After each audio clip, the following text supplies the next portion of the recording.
নমস্কার বন্ধুরা, শেফালি রান্নাঘরে সকলকে স্বাগত জানাই।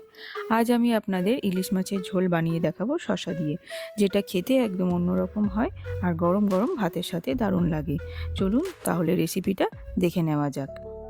ইলিশ মাছের ঝোলের জন্য আমি এখানে নিয়ে নিয়েছি 5 পিস ইলিশ মাছ। এবার এটাকে ম্যারিনেট করে নেব সামান্য নুন আর হলুদ দিয়ে।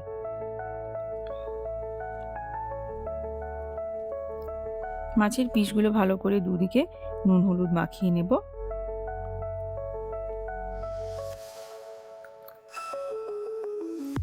মাছের পিসগুলোর মধ্যে নুন হলুদ মাখা হয়ে গেছে।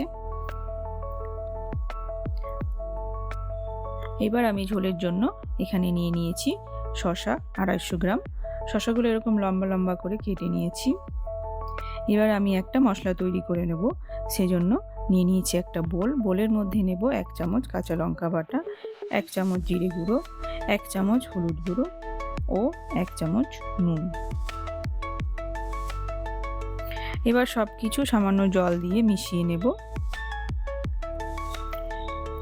এখানে আমি বেশি কিছু মশলা ব্যবহার করব না, সামান্য মশলাতেই হবে। এবার এটাকে সাইডে সরিয়ে রাখছি।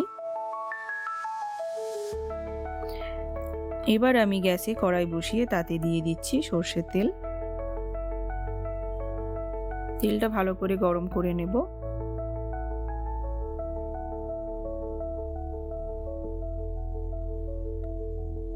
তেল গরম হয়ে গেছে।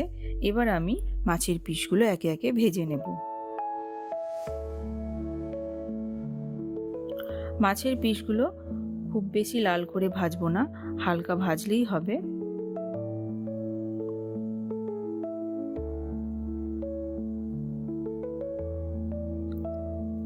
মাছ ভাজা হয়ে গেছে। এবার আমি মাছগুলো তুলে নেব।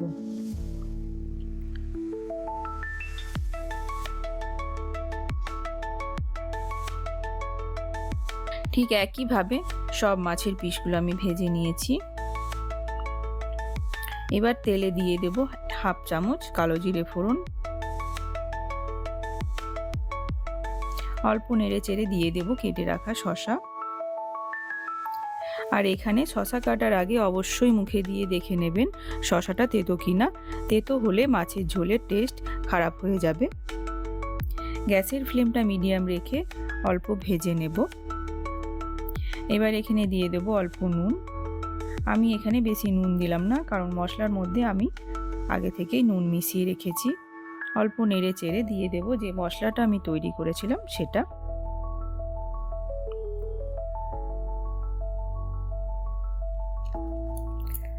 এবার শসার সাথে মশলাটা ভালো করে মিশিয়ে নেব।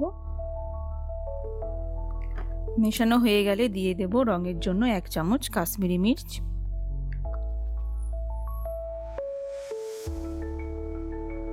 এবার মশলাটা ভালো করে কষে নেব। মশলাটা কষা হয়ে গেছে। এবার দিয়ে দিচ্ছি মশলার বাটি ধোয়া জল।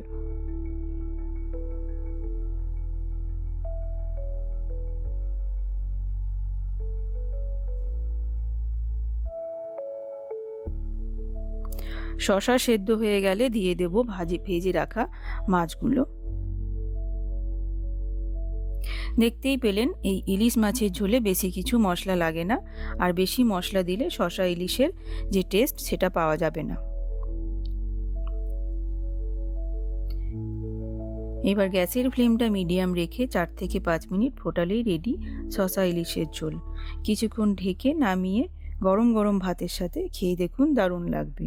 তাহলে আমার এই সিম্পল আর সহজ শসা ইলিশের ঝোল কেমন লাগলো কমেন্টে জানাতে ভুলবেন না।